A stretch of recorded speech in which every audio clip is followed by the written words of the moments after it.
Hi everyone, thank you for joining our Navigating Different Interview Stages webinar led by the 10,000 Interns Foundation's lovely Head of Operations, Tamjid. Please feel free to share something that you're excited to learn during the session, as well as your LinkedIn to connect with each other. Please don't forget to submit your interview/webinar related questions in the Q&A box. For any program related queries, please be sure to email us at the general@10,000betinterns.com email address and I will answer your queries. We'll wait a few moments for everyone to arrive and then we'll get started shortly.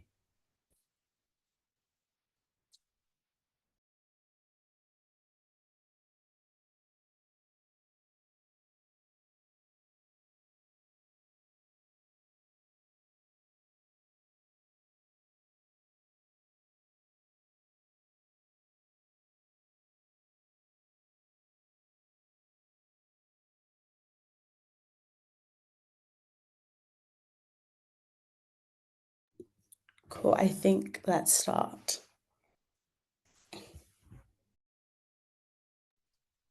Thanks, Tiana. Thank you very much. I will first share my screen. I hope everyone can see the screen, the slides.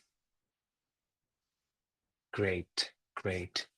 And also the number of participants are increasing. Lovely. I can see some thumbs up and hearts. Great, and already great energy. Thanks everyone. Thanks for joining today. It's a lot of people. There might be a lot of questions, and also we have 1 hour to cover quite a lot of important topics today. But I will kick off with my introduction first. My name is Tamjid Ahmed. As you can see on the Zoom screen, I have been working in operations and program-related work for the last 9.5, 10 years. I studied economics. So my undergraduate was in economics, and then I have been working in project management roles at a Swiss organization called Swiss Contact. And there I worked for 8 years. Then I came to the UK to pursue my master's in entrepreneurship and innovation. And that actually trained me to understand how startup works, how companies work, how their operations work. And after that, I joined this wonderful organization, 10,000 Interns Foundation, and had the privilege to work with my team and also work with such a large bunch of talented individuals like yourself. So I'm really grateful for having this opportunity to talk to you about today's main topic, that is, I'll get back to the slides, that pre-interview training that is on the navigating different interview stages. So what we will talk about today, and it's, first of all, I think it's very important for us to understand that why do we have what we have? That means, why do we have different stages of interviews? And when we understand the core reason for having different stages of interviews, that will also help us make our mind and understand that what is expected of us in each stage of those interviews and how we can best prepare ourselves and best present ourselves in those situations. So that will be the first talking point today. And then we will also talk about the main conversation that will take place will be on preparing for different stages. And when we talk about the preparation for different stages, we will first cover understanding the technical aspects of these interviews. I'll come to that shortly. And then we will specifically cover how we can best prepare ourselves for phone interviews, video interviews, group assessments, and assessment centers. And I think it's important for me to clarify here that not necessarily you will be facing all these 4 stages in any assessment or interviews. It might be only video interviews and an assessment center, or it can be phone interviews and video interviews and group assessment. It can vary from companies to companies, organization to organizations. But it's good for us to have an overall idea how these 4 types of assessments will work. And as I said, it will help us to prepare ourselves the best. Cool. So as I started talking about, in the beginning, that was the purpose of different interview stages. And we will cover the phone interviews first. And also, let's try to understand what could be the purpose of the phone interview, as you can see in the slides, but also try to understand and ask the question to yourself that you are an employer or a recruiter, and you have received like 1,000 applications, and you can only accommodate, let's say, 100 applications. So you will do the CV screening, and still after that, you will have, let's say, 100 applications, but you cannot talk to 100 people. That's where the phone interview comes. So with a shortlisted candidates, you would want to speak to them for, let's say, maximum 20 minutes. Sometimes it could be 30 minutes, but usually a phone interview lasts for 15 to 20 minutes, where you just want to get an preliminary idea of the candidate, that if they meet the basic qualification, if I am liking their communication skills, if I can hear their enthusiasm in their voice, if the candidate understand the role. So these are the main purpose of phone interviews. And mainly the employers, what they look for is how much of clarity you have in your answers. If you're confident about your answers, or if you are stuttering, or if you're not much enthusiastic about the role, if you have genuine interest in the role and the company, and especially and specifically if your expectation and experience, be it as a student, it aligns with the job requirements of the organization. And next comes the video interview. And the video interview is a broader part than the phone interview, because it shows your face, it shows you as a person. So it also helps the employer to understand and evaluate a candidate's personality, candidate's professionalism, and culture fit. It also helps them to assess how well the candidate can present themselves virtually. And also they also sometimes look for that if the candidate is technologically efficient, if they know how Zoom works, how Teams work, and if they're having any troubleshooting in terms of technology, in terms of the devices that they are using. I'll be covering all of these things later on in today's presentation. But also at the same time, the employers are looking for nonverbal cues, as you can see in the slide. Such as body language and engagement. And also please note that these are the parts that were missing in the phone interview. Now let's talk about the group assessments. The purpose of the group assessment is to see you as a candidate performing in a real life scenario, how you would be working with your co-workers if you were to given the internship. And that's something that they evaluate based on your group interaction. And they evaluate you based on, not based on someone else's performance, but based on your own performance. And I'll come back to that again later today in this session, that this is not a competition, and it's only a group work to see that how proactive you are, how much of a team worker you are, and that is all about it. And assessment centers are usually, it varies from, again, organization to organization. You'll find different methods and different combination of tasks and assignments in one assessment center. And the main purpose of that assessment center, if you remember the phone calls, the online or video calls, and the group assessment, all these can be combined in one assessment center.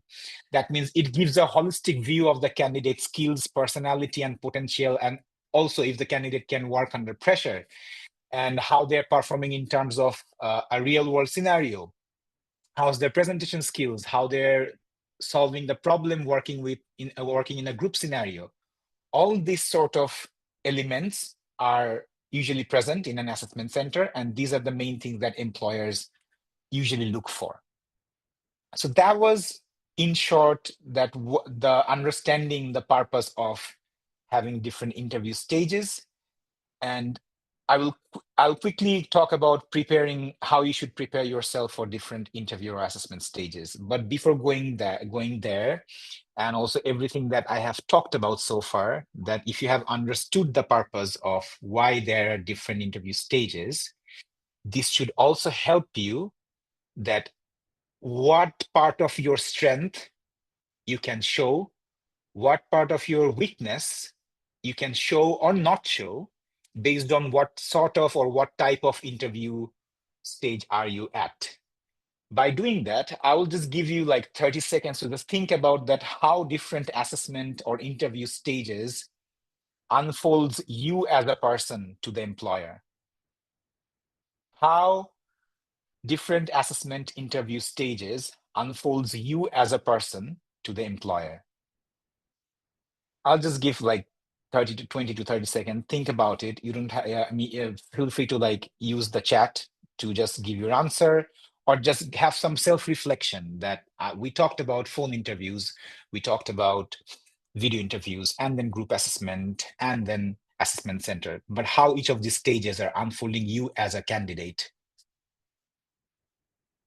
I think I already have talked for 20 seconds. I'll move on.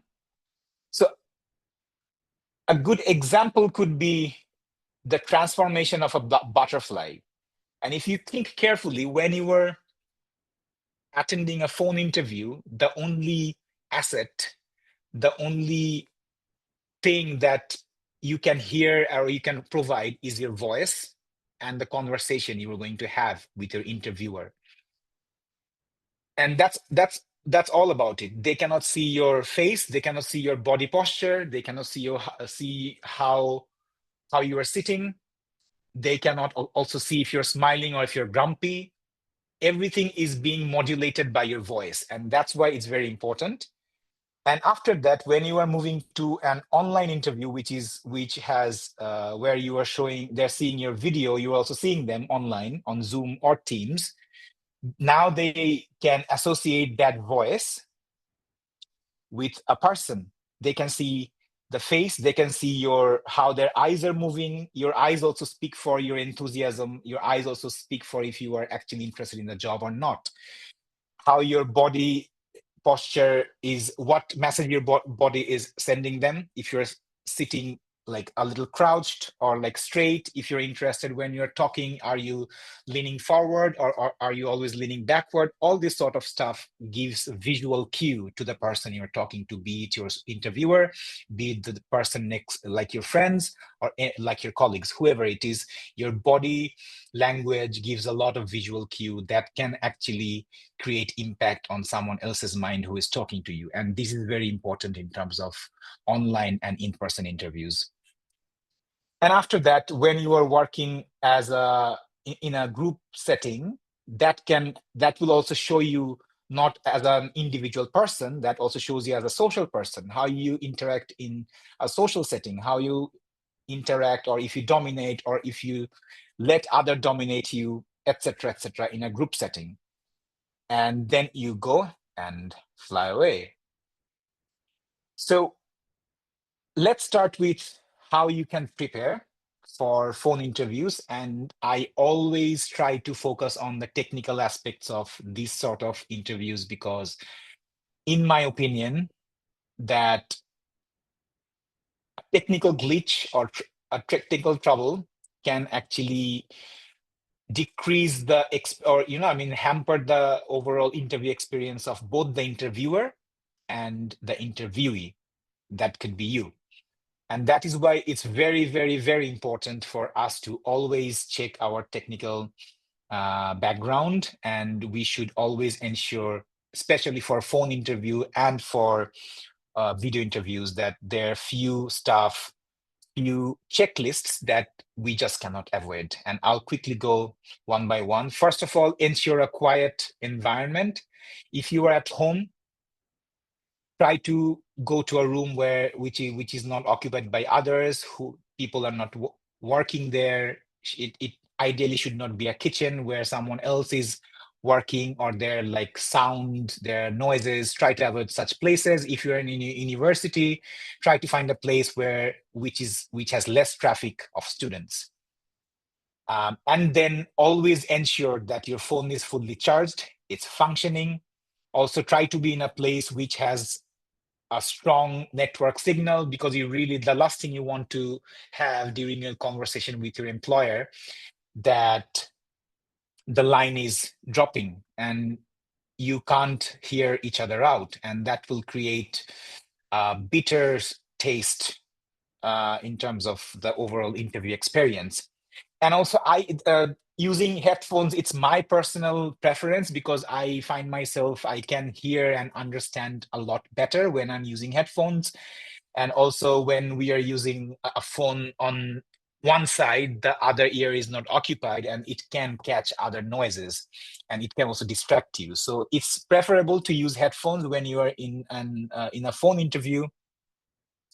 So yeah, a quiet place, battery, strong signal network, use headphones. And in addition to these, always test your setup. I would recommend that you get ready 5 to 10 minutes before before the time when you're expecting the phone call. Just try out that your headphones are working. Try out that when you're connected to the headphones, you can hear yourself. You can also call a friend just to check that everything's working, because everything works, but when it's the crucial time, sometimes things just stop working and you don't want that. And also try to turn off any distractions. That means silent your phone if needed, just stop the notification from other apps that can distract you. And last but not the least, plan for any sort of emergencies. And by that, what I mean, your phone can turn off for whatever reason, and you may not know. In these cases, have the interviewer's email and phone number ready. And if there were email correspondences before the phone interview, try and ask for their number in case of emergency, so that if your call drops, you can immediately call them back. And that will show a proactive approach from your side as well. And then I'll quickly talk about preparation for video interview. Again, technical stuff, and then we will go to how you can answer questions and what you can do during the interviews.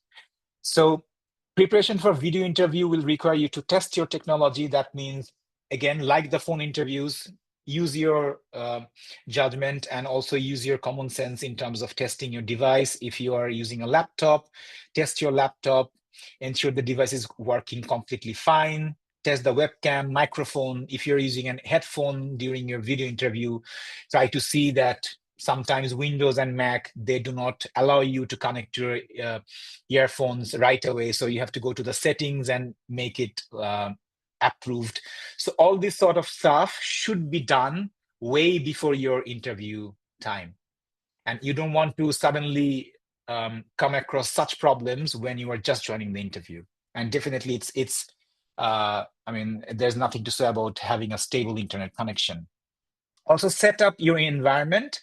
And this is particularly important, again, if you compare with the phone interviews. In the video interview, your interviewer can see you. Your overall environment, that includes you, will also dictate the experience of your interviewer. That means you should position yourself with light coming from the front and not from the back, and try to avoid shadows. So overall, just try to pick a place where it is well lit and evenly lit, and your face is visible clearly in the camera. And also try to use a natural or tidy background, or a clean wall, or a professional looking area is ideal. I have seen interviewees where they were sitting in front of their bed, and that's sometimes completely fine, but I could also see the bed had like a stack of clothes in it and whatnot. So these are some things that you really don't want to show in your screen, and this also shows that the interviewee lacks professionalism. So please be mindful about what the interviewer can see in your background. And definitely choose a quiet room, close doors, windows, and also ask your family members or your friends that not to disturb during your interview time.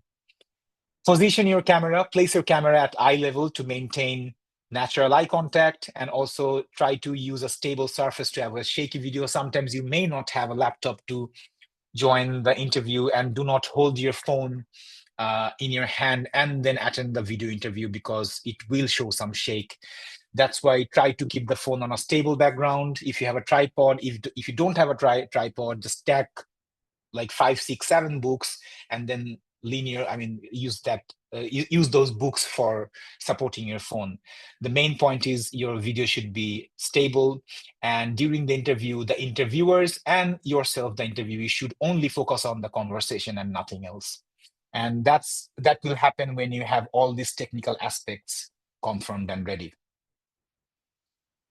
And I'll talk about the non-technical part of both the phone interview and the video interview. And many of these elements, they do overlap. So I have kept them in the same slide for your convenience.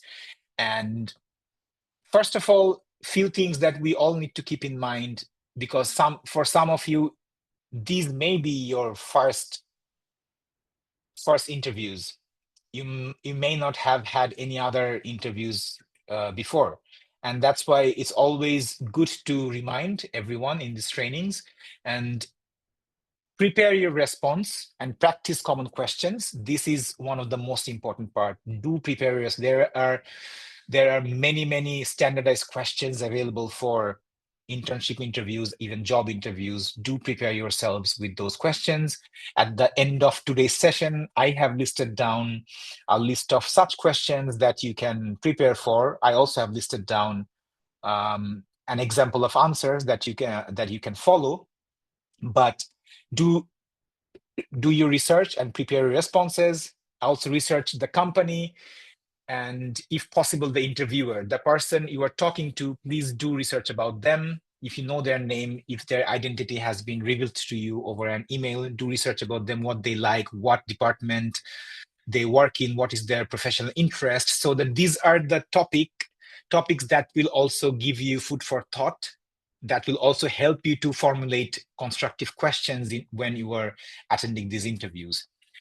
And one part which is really, really important for the phone interview, and this happens a lot with a lot of candidates, that is not listening actively. When I say that, it means when in a video interview or in-person interviews, what happens, you can already see the body language of each other. And that means you can also anticipate when the other person is going to stop talking or stop asking the question, or when the other person have completed asking the questions. And that gives you a cue to start answering the question. But in phone interviews, all you can hear is their voice. So you have to listen very carefully that what the other person is referring to, what description they're giving, what sort of questions they're asking. And as I said, pay attention to the interview's tone and questions, avoid interrupting while they're talking, and wait for a pause before you respond. Once there are a substantial pause that convinces you, okay, I can start talking now, only then start talking.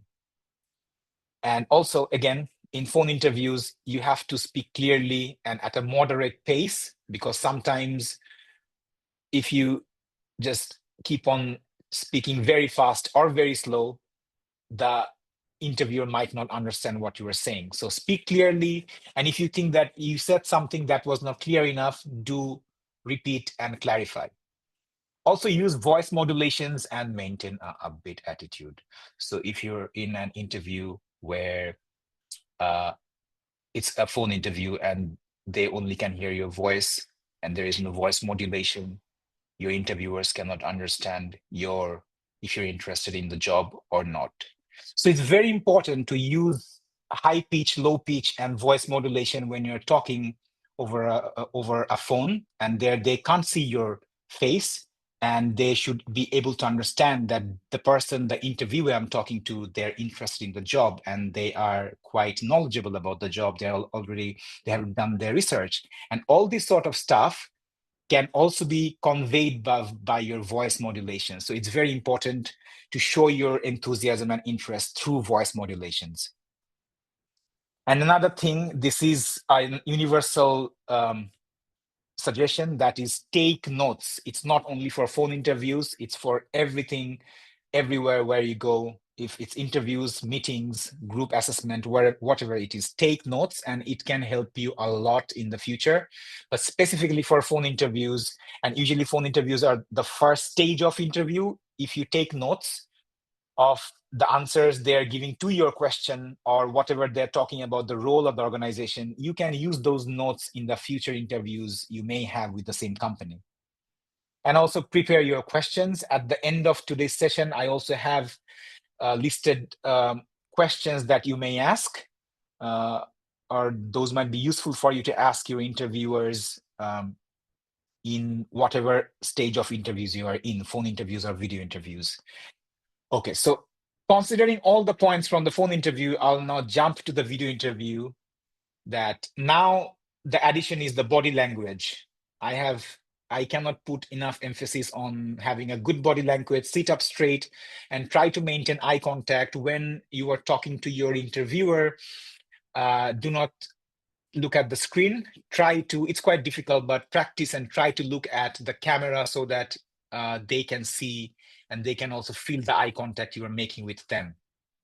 And then also try to use natural hand gesture when you're explaining, and try not to do this and that very slowly, because that will show you're nervous and you are and being nervous is completely fine, because we are all new, and especially if we are studying in an undergraduate degree, we might not have had sat for any other interviews in our life. But also, as much as it shows that you are nervous, it might also give some other visual cues like you are not also interested. So be mindful about how you are using your hand when you're explaining an answer to your interviewers. And also, after all these technical aspects, you have confirmed everything. Even after that, technical issues might arise. And in such cases, just stay calm, inform the interviewer, and reconnect promptly.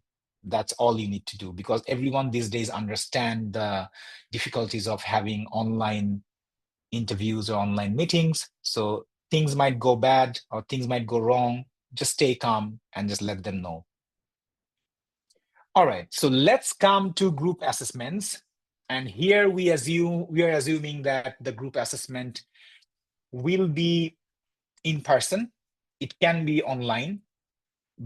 But in all cases, there are a few things that happens repeatedly in group assessments, like interview experts, job recruiter, or job recruiting people who work in the recruitment sector, or even in any sort of workshop setup where you are working in a group. The first thing that goes wrong is understanding the brief. Suddenly you meet a bunch of other people that you have never met before, and you are forming a group with them. There are a lot of excitement and at the same time a lot of anxiety too. And then what happens is everyone jumps in and tries to get the best piece of the pie in terms of, like, getting the job done, but sometimes what happens, people don't look back at the question or the problem that they need to solve. And that's the first part you need to fix. And that's why it's very important to understand the brief. If you are confused about the brief, just talk to the facilitator or the moderator or the interviewer who is present there and clarify.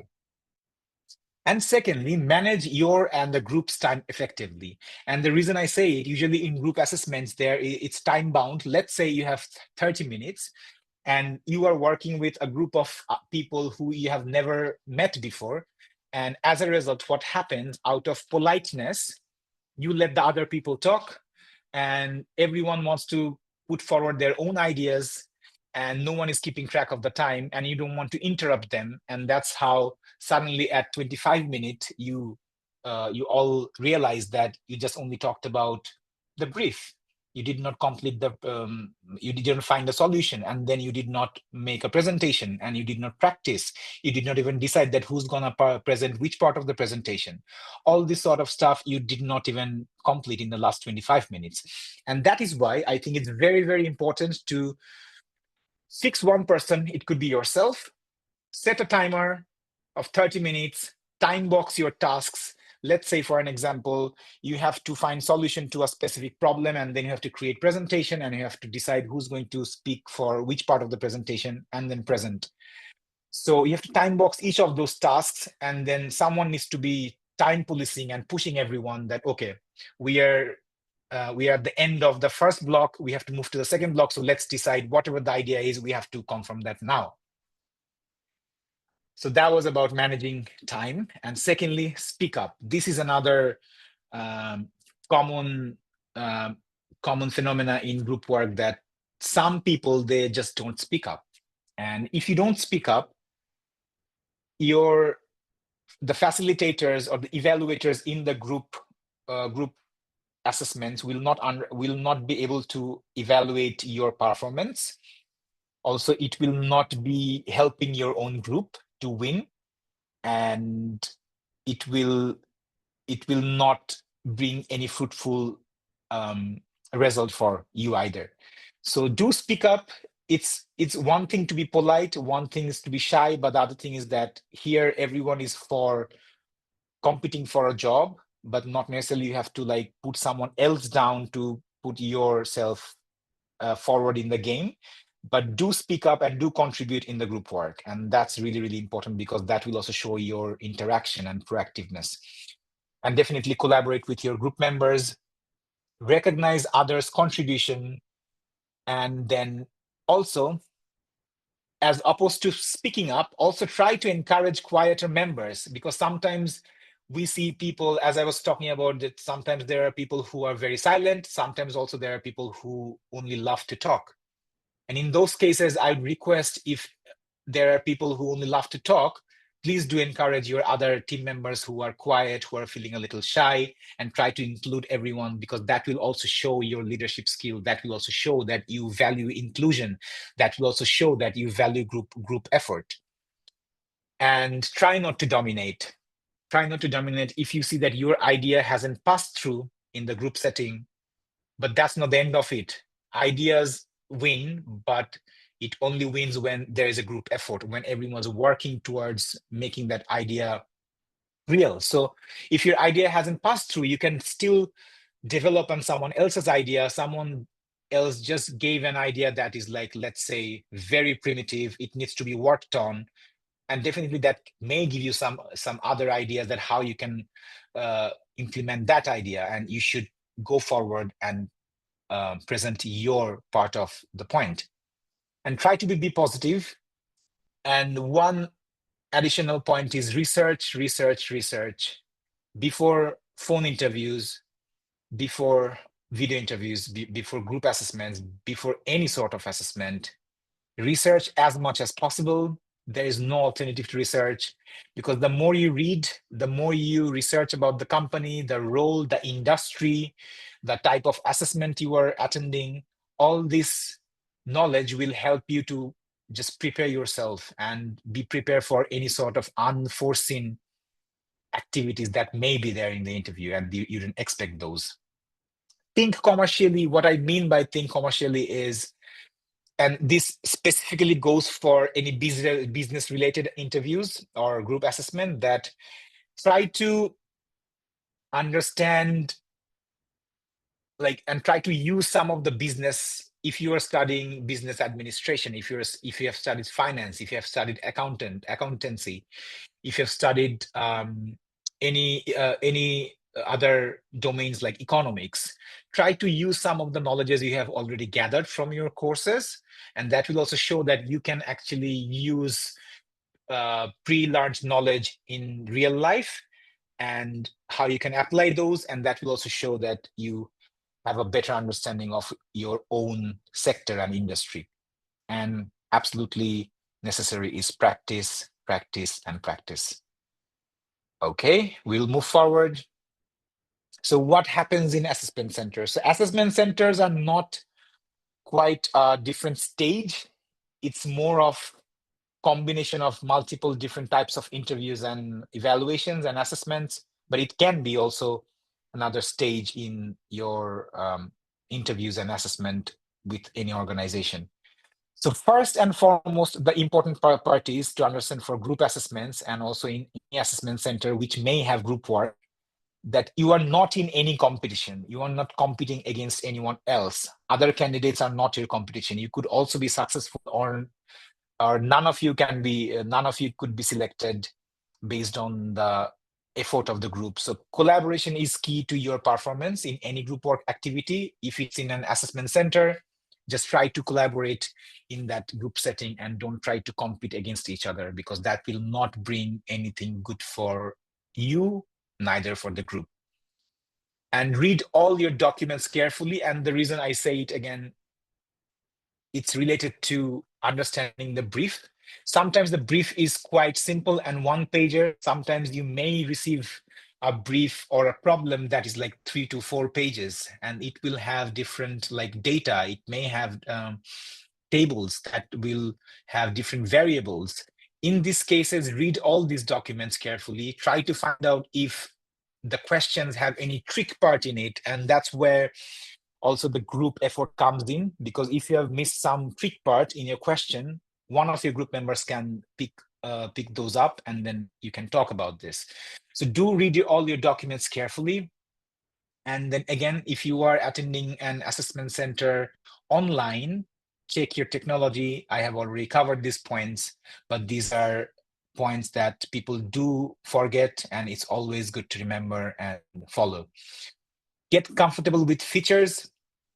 This is another problem you may face when you are in an in-person assessment center and you are working in a group and you have to present something. Get yourself comfortable and used to with using features like screen sharing or chat boxes, file sharing in advance. And also sometimes you may have to like connect your laptop to a bigger screen, and that is not working. Suddenly you say duplicate screens. So these are the some technical aspect that you need to stay aware of. You have to be informed and just practice them. That okay, if I want to share my screen, how do I share my screen over Zoom? How do I connect my laptop to a projector? And then how can I share my PowerPoint presentation or Google Slides? So these are something that it's worth thinking of beforehand. And take help offered. Some organizations, they offer practice sessions for you to get used to with how their assessment center runs. So do take those opportunities and do attend those sessions, because that will help you immeasurably. And do not just think that this will not be helpful, I'll just attend the final session, because there might be a lot of surprises for you. So it's always highly recommend that you take the help that your interviewing company is offering you. And also take a break and have refreshments. And this is another part I sometimes saw in many of the assessment centers, that assessment centers usually run for a day. It's a day-long assessment. And during like tea breaks or lunch break, a lot of the candidates, they refrain from talking to other candidates. They because these breaks, you can first of all refresh yourself, eat something, keep yourself hydrated, and at the same time do talk to other people. Because no, I mean, it might be the fact that you're not getting that specific job in that specific organization, but at the same time, the network that you may create by talking to your own uh, talking to the other people in that room, it will give you more perspective in life. It can open other opportunities for you, and it's always invaluable to network. The next point is things go wrong, so have a backup plan. So this is mainly internet cuts out regularly. This is specifically for online assessment centers. Internet cuts out regularly, and your employer will understand.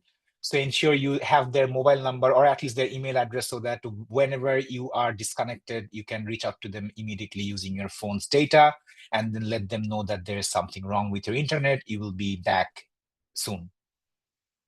And again, understand the role. Understand the role you have applied to and behaviors that role would require. Study about the role. If it's definitely for most of you, it will be an internship, but that internship will be in a certain work stream, and those work streams and those roles may have different names. So understand that what those roles do in the overall industry. If it's a data related role, try to learn that what sort of data analysis you may need to do, or at least the basic and the background of those tasks. And so that was more or less the end of today's session. I have a few other bonus pieces for you, as I promised at the beginning of today's session. And I'll just quickly go through them. I'll not read out all of the questions. These slides will be shared with you sometimes end of this week or early next week. And you should be able to see all these questions, but I will quickly go through each of these questions and how you can best prepare yourselves. So this part is sample questions to prepare for, and I have categorized them in 4 parts: general and traditional questions that your interviewer can ask you, and then they can also ask you behavioral questions, and then situational problem-solving questions, and then skills and competency-based questions. The general questions are very straightforward. You have heard about this question hundreds and thousands of times. Tell me about yourself. Why should we choose you for this role? And what do you know about our company and organization? These are questions that are very common to any sort of interviews, regardless of the industry or the sector you have applied to. Behavioral questions, on the other hand, can differ from, but still I try to keep very generic ones so that you can prepare yourselves. But the main idea or the purpose of asking the behavioral question is to understand that how you act or react in certain situations. That is also overlapping with situational and problem-solving questions. So do give a read of this list of questions, and you can also find a lot other questions online, and you can just prepare yourselves. But for whatever question they're asking you, there is a standardized way to answer them, and that we call a STAR method. And this is mainly that whatever question they're asking you, you should first start with a situation. That means establishing the context and then clarifying what was your task in that context, what action you have taken, and what was the outcome or the result. For an example, in this particular example, I mentioned that, can you tell me about a time when you had to work as part of a team to achieve a goal? So you have to understand that the interviewer is trying to understand how you empower other people or how you work in a group setting. So for them to understand, because they haven't been in your situation, if you were in a group, if you're doing a group project in one of your courses, so you have to set the context. That's how I have written it here, that during my final year at university, we were assigned a group project to create a business plan for a startup. Our team consisted of 5 members with different strengths, but we initially struggled with communication and role distribution. So what you did in the situation, you have mentioned that what was the task. Sorry, you mentioned that what was the group about and how the team members were and what were the challenges with the team members. And also you mentioned what was the assignment and what was your task that comes next, that as a group leader, your responsibility was to ensure that everyone could contribute effectively, equally, and the project stayed on track and you submitted a well-prepared business plan on time. So this was your responsibility as a team leader. So mind here, I also understand that in this answer, you're not trying to give them that idea that what you presented as a part of a business plan for the startup, they're not interested in that. They're interested in what you did. So the task will have to cover what was your responsibility as a team leader. And then you explain the action that you initiated a team meeting to address the lack of clarity and proposed to assign role for to people with individual strengths. And then what you created a shared timeline and deadlines for each solution, and then you kept on following up with them. And the result finally was you created your team created a comprehensive business plan, which was well received, and you got an A in that course. So the main idea is that you create the context, you explain your task, and you also explain the action you have taken, and then result, STAR, STAR. Just try to remember that and try to formulate your answers for all of these questions here, following the STAR method, and practice them. And they will be useful in your phone interviews, video interviews, group assessments, or even assessment centers.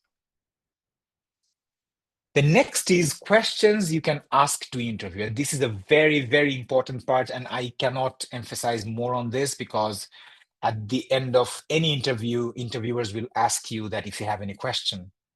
And they expect you to ask questions because that will also show that you are serious about the interview, you're serious about the role, you have interest to learn more, know more about the role, about the organization, and also about your learning curve.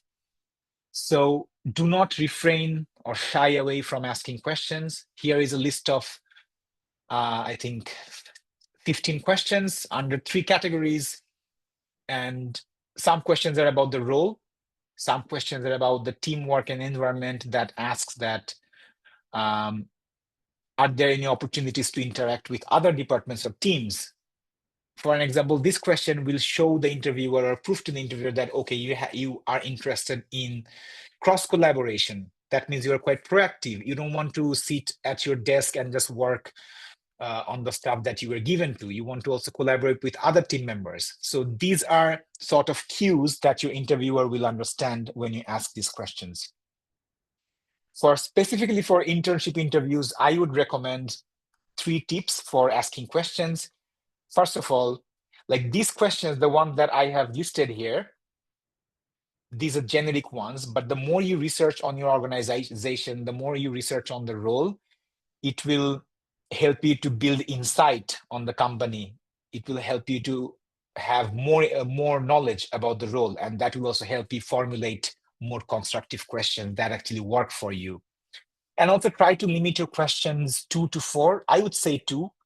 And that's because usually question answer session is at the end of the interview when you have less time and there's a time pressure, and we all should be mindful about the interviewer's time. And at this stage, I will also recommend not to ask questions about pay unless it is being asked to you by the interviewer. And especially for all of the internship opportunities at 10,000 Interns Foundation, the payment will be the minimum local living wage. So that is sorted there. But other than that, for other internship opportunities, or even if it's a job role, you can, if you're at the very last stage of the interview and if it's being discussed about with you, do participate in that. But I'll try not to ask proactively these questions in the first few stages of any assessment or interview. That was it from my side, and thank you so much for listening to me. I hope this session could give you some sort of idea, could open some door, some thoughts, and it was such a privilege to talk to you about all of this. I would be happy to answer questions. Please use this webinar Q&A section to ask your questions. We are still here for the next 12 minutes. I'll try my best to answer any of the questions at the best of my capacity. Thank you so much, Tamjid, for such an insightful question. The chat box is really popping off. Like, I want to say thank you. With some of the questions in the Q&A, I can see that they've kind of been touched on already in terms of like what examples of questions can you ask interviewers. So I'm going to go into one is said, in a group assessment, how do you encourage strong personalities in the group to stay on brief and not suggest ideas that drift from required tasks, especially if you understand the brief very well? I'm trying to find that question here so that I can read it out. It's the second one. Oh, it's the second one. In a group assessment. Yeah. Okay, so for everyone's knowledge, I'll just read it out and try to answer it. In a group assessment, how do you encourage strong personalities in a group to stay on the brief and not suggest ideas that drift from required task, especially if you understand the brief really well? So it's a very good question. And I would first of all say that we can only speak for ourselves. And in a group setting, if there are 5 people, everyone can think that they have understood the brief really, really well. So for this particular question, if I think that I have understood the brief really, really well and others did not, that is the very moment I'm actually undermining them, because the main part of any group assessment is not to seek the right answer. The evaluators will not try to see if you have matched 2 plus 2 equals to 4. They will see how you have reached to 4 by adding 2 plus 2 and how you worked with your team and added 2 plus 2 and found out 4. So that's them. So it doesn't have to be 4. It could be wrong. It could be 5. But the main point is that because person A, B, and C, or for example, Tiana and I, we are working in a group setting, and I can think that I have understood the brief very, very well. so does Tiana. Tiana can also assume that she has understood the task and the brief very, very well, and there will be a conflict. And when you have 30 minutes to find a solution and present your idea, there is very less space for conflict. So try to moderate and try to understand the point of someone else and try to accommodate that. Because the main mindset that when I think I have understood the brief very well, that automatically implies that the other person did not. And that will make me, in my mind, subconsciously more dominant over them. And that will also dictate my behavior towards them. And I would suggest that let's not try to go there, and try to be collaborative, and try to find a solution together and not by your own effort. I hope I could answer your question. No, I agree. That was super helpful. Thank you. Someone has also asked, what should they say if they're asked if they're interviewing with other organizations? Okay, that's a very good question, and also a lot of the times it can be confused for people who are looking for internships and jobs. I think that it's very good to be transparent and clear, and it's not about that before you get a job, before you're offered, before you sign a contract, you are not bound to only be interviewing with one organization, because they should also be knowing that if you're interviewing for other organization, and that may also give you a competitive advantage depending on the situation. So I'd say there's nothing to hide. You may not want to disclose the name of the organization you are interviewing with, but just mention that you are also in conversation, or you are attending some other interviews with some other organization. So, and yeah, just be honest. I don't think that's a problem. In fact, that is a plus point, that your current organization will know that, okay, we have to compete for this specific candidate because there are other organizations who are talking to them. Oh, that's a very good answer. Thank you. Someone has also asked, when you say to research the interviewer, how much detail should you share? Example, with asking any question which you could have asked based on their LinkedIn, okay? Like, what's the balance between being curious and stalking? Okay, that's a very good question. The balance between curious and stalking is, first of all, it's common sense. You have to use your general understanding of that person. And these days, if you can see someone else's LinkedIn profile, that means that person wants the public to see their profile and whatever is there in profile. And the line between being curious and being stalking will depend on what you are asking. And by that, what I mean is that whatever question you are asking to the interviewer, that should also be related to the job or the company.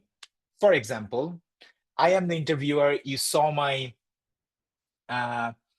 LinkedIn profile, and then you are applying to, for example, you're applying to, I work at company X, and you're applying to company X, and you have seen 2 points on my LinkedIn profile. First is I have completed my master's in economics from University A. And then you also see that I work in IT management for the current company you are interviewing for. So you could ask me that, okay, I have seen on your LinkedIn that you were currently working on the IT management of company A. So I was really curious that what are the struggles that you personally face as an IT project manager in your company? And I want to know that what is your, what are the things that you think this role will bring to your team if you are interviewing for my team? So that is not stalking, that is a curiosity. But if you ask me, okay, I see you have studied University A, I knew that professor from University A, and then they said me, and I have been following you over, and I have read your papers, or I have read your assignments on this specific topic on university. This is completely irrelevant to the organization and the job you're applying to. So that will be sort of, if not stalking, but that will sort of like making that person, like trying to, how do you call it? Like trying to convince that person personally without, or instead of convincing them with your own skills and knowledge. I hope I could understand. I could make you understand what I'm trying to say. But yeah, there is a fine line between stalking and curiosity. And the main point is that try to stick to the question that you will ask the person. It has to be relevant to your role and the organization. And it ideally should not be something that is completely irrelevant to your job. Cool.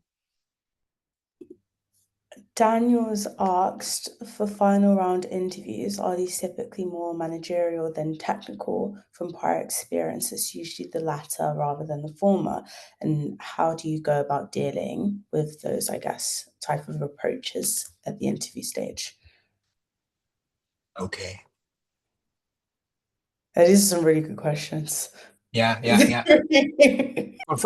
For final interviews, are this typically more managerial than technical? From prior experience, is usually the latter rather than the former. How to go about dealing with this? Okay, so for final round of interviews, again, it will depend what sort of role you are applying for, what the role requires, and it may be more managerial than technical, or it may be more. Let me put it this way, that I will get back to that slide I was showing of the butterfly.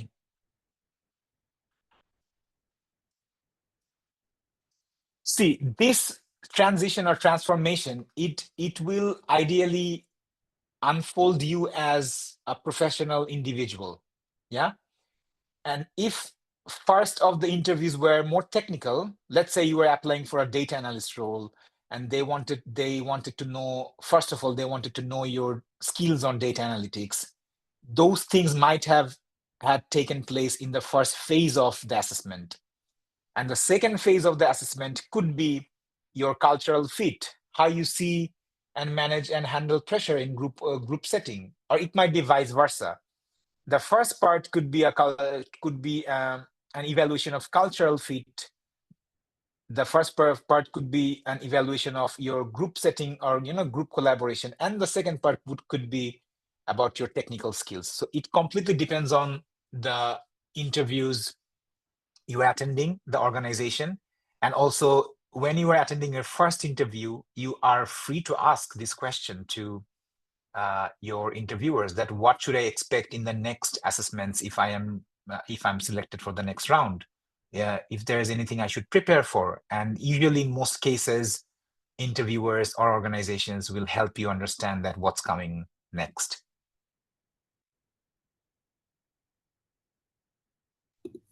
Thank you, Tamjid. Someone has also asked, how many questions maximum should we ask in an interview without sounding unclear of the job role or unprepared? And I think this actually ties in nicely with another question that we got about kind of like, if they don't know how to answer that question, how should they best approach like answering the question to the interviewer, essentially, without saying I don't know. Okay. Okay, so if I understand correctly, the first question was about how many questions someone should ask. Yes, without Without sounding sounding unclear. unclear. Yeah, Yeah, unclear of the or job role, unprepared. unprepared. Exactly. Yeah. So when we say an emphasis on the fact that, okay, you should ask questions, but at the same time, do not ask questions just for the sake of asking questions. And that's where research also comes. When you are reading and researching your company and role properly, you will actually have genuine questions. And that might not be covered in the JD that you have with you, or the job roles description, or even in the company page. So research and asking questions, they go hand in hand. If you don't do any research, the questions you will have are the questions that I have shown here. These are generic questions. And these are useful questions, surely, without any doubt. But you can have or build more constructive questions when you research. So, and also try. So if you are asking a genuine question, that shows in your eyes, shows in your voice intonation, and it will not sound like a question that is asked for the just sake of asking it. So do your research. And as I said, you should ask or keep your questions maximum 2 to 3. Do not try to go beyond that unless it's completely necessary. And also read, and before formulating your questions, write down your questions before the interview. And when you're writing down these questions, do read your job descriptions clearly and carefully, just to understand that you are not asking a question you already have the answers for, either on the website or on the job description. And try to formulate the questions or keep the questions open-ended, so that they can't answer the questions with yes or no. It shouldn't be closed-ended, because that can also initiate other discussions. I hope I could answer the question. And the next one was, what if the interviewer did not ask you to do you have any question? Do you think it's proper to ask them? Yeah, absolutely. It's proper to ask them. You can ask them if you can ask questions. And in 99% of the cases, they will allow you to ask questions, even if they have either forgotten to offer you that opportunity, or they didn't have that in their mind. But do ask, because you have all the right to ask questions. And this is something I also want to add here, that when we're looking for jobs, be it internships, be it a full-time job after we graduate. And to be honest, with the current scenario of the entire world, working or trying to find a job in such a competitive environment, a lot of the times in our subconscious mind, we think that the company we are interviewing for, they are doing a favor to us by even calling us for an interview, because we really need to find a job. We really need to find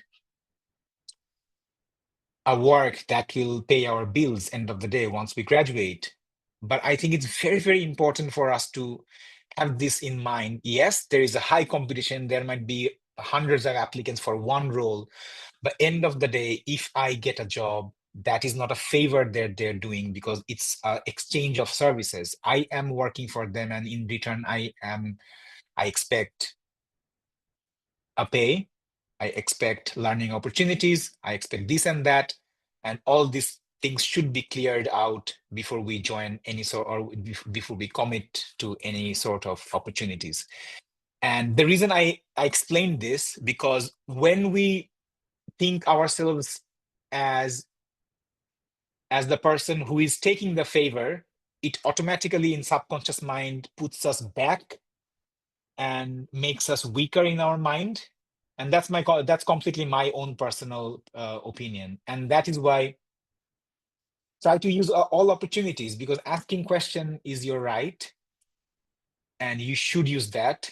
If the interviewer has forgotten to give you that opportunity, take that opportunity by yourself and ask them that if there's time for you to ask any questions. And if there's actually no time for you to ask any question, then you'd love to send an email with your questions, and we'd really appreciate those will be answered, at least in that email or in the next interview. But you have the right to ask your question, and always keep in mind that end of the day, wherever we're going, if it's internship or job, these are great opportunities, but at the same time, do not see yourself or look at yourself from keep yourself down. You have a lot of opportunities and a lot of potential to offer to those organizations. So keep that in mind, but also try to make that standpoint that you have the potential to offer to that organization solid. Do your research, formulate your question, practice, keep your technological aspects of those interviews solid, so that nothing goes wrong from your side. That's it. I think that was answering the question. And also, just to wrap up today's session, be confident and do your research and do everything in your capacity to prepare for any of the interviews that are coming in your way. Thank you. Thank you so much, Tamjid, for sharing your insight and for honestly being so thorough. And I'm so sorry to everyone that we weren't able to answer everyone's questions, but if you do have a particular question that you want to be answered, please email us, and then I can forward it over to Tamjid, and he'll try and answer it when he can. But honestly, I just want to thank you so much for your engagement and honestly for such an incredible presentation, Tamjid. I'm sure that everyone has benefited from it and will be using it for their interviews too. Yeah. Thanks, everyone. Thanks a lot. Thank you. Take care and have a lovely evening. Good luck with your interviews, everyone. Bye.